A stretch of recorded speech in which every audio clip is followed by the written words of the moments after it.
दोस्तों, अगर आप केंद्रीय कर्मचारी हैं, पेंशनर हैं या फिर 8वें वेतन आयोग का इंतजार कर रहे हैं तो आज की यह जानकारी आपके लिए बेहद महत्वपूर्ण होने वाली है, क्योंकि कल शाम सरकार ने ऐसा बड़ा कदम उठा दिया है जिसने लाखों कर्मचारियों और पेंशनरों के बीच नई चर्चा शुरू कर दी है। अब तक जो मीटिंग्स हुई, जो टर्म्स ऑफ रेफरेंस जारी हुए, जो सुझाव मांगे गए और जो मेमोरेंडम जमा करवाए गए, वह सब सिर्फ शुरुआती प्रक्रिया थी। लेकिन अब सरकार उस चरण में पहुंच चुकी है जहां वास्तविक आंकड़ों के आधार पर भविष्य की सैलरी, पेंशन और भत्तों का पूरा खाका तैयार किया जाएगा।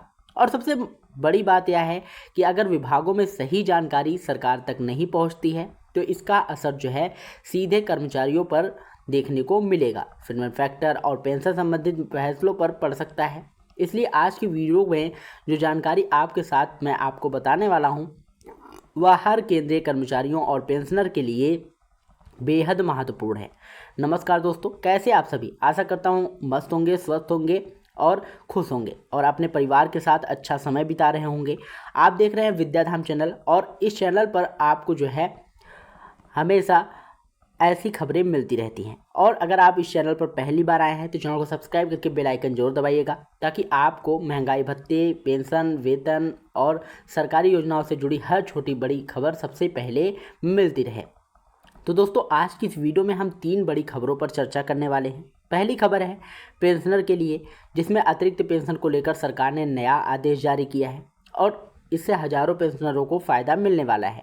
दूसरी खबर है ECHS कार्ड धारकों के लिए, जहां सरकार ने कई श्रेणियों के कार्ड बंद करने की प्रक्रिया शुरू की है। और तीसरी सबसे महत्वपूर्ण खबर है 8वें वेतन आयोग से जुड़ी हुई है, जहां सरकार ने अब वास्तविक डाटा जुटाने का काम शुरू कर दिया है। तो वीडियो को आखिरी तक जरूर देखिएगा, क्योंकि आखिरी खबर हर केंद्रीय कर्मचारी और पेंशनर के लिए बेहद महत्वपूर्ण है।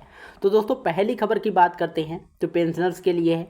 पेंशन एवं पेंशन भोगी कल्याण विभाग की तरफ से अतिरिक्त पेंशन को लेकर एक महत्वपूर्ण स्पष्टीकरण जारी किया गया है। आप सभी जानते हैं कि 80 वर्ष की आयु पूरी करने के बाद पेंशनरों को अतिरिक्त पेंशन का लाभ दिया जाता है।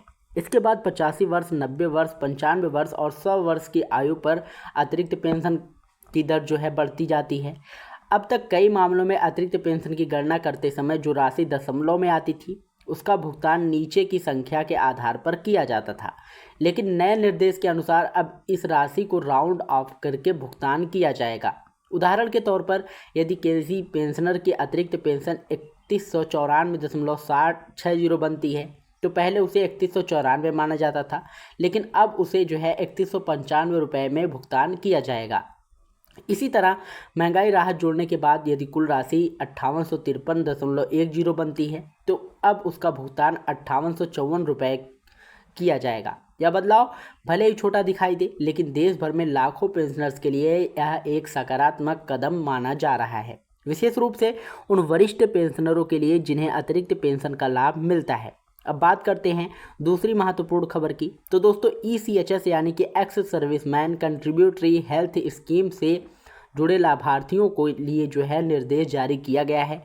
सरकार ने ऐसे कार्डों की पहचान और समीक्षा शुरू कर दी है जो अब पात्रता की शर्तों को पूरा नहीं करते। इनमें डुप्लीकेट कार्ड, मृत लाभार्थियों के कार्ड, 25 वर्ष से अधिक आयु वाले आश्रित बच्चों के कार्ड, विवाह के बाद पात्रता समाप्त होने वाली बेटियों के कार्ड, अन्य संस्थाओं से चिकित्सा सुविधा प्राप्त करने वाले लाभार्थियों के कार्ड और अन्य अपात्र श्रेणियों के कार्ड शामिल हैं।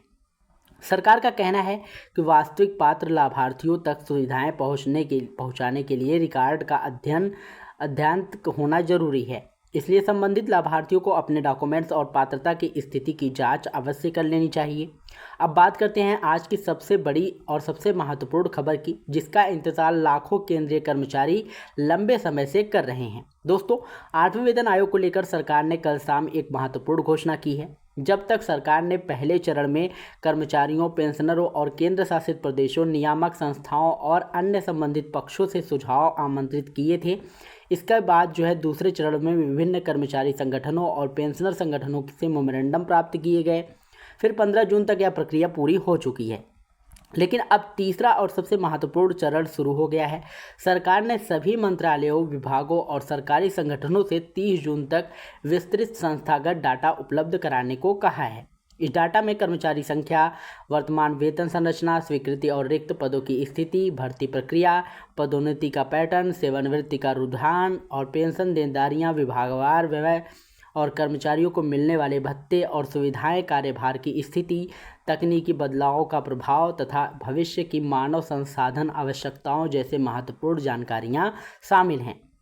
सरकार ने इन आंकड़ों के माध्यम से यह समझना चाहती है कि वर्तमान समय में विभिन्न विभागों की वास्तविक स्थिति क्या है और भविष्य में किन सुधारों की आवश्यकता होगी। यही कारण है कि इस डेटा कलेक्शन प्रक्रिया में को 8वें वेतन आयोग की दिशा में एक महत्वपूर्ण कदम माना जा रहा है।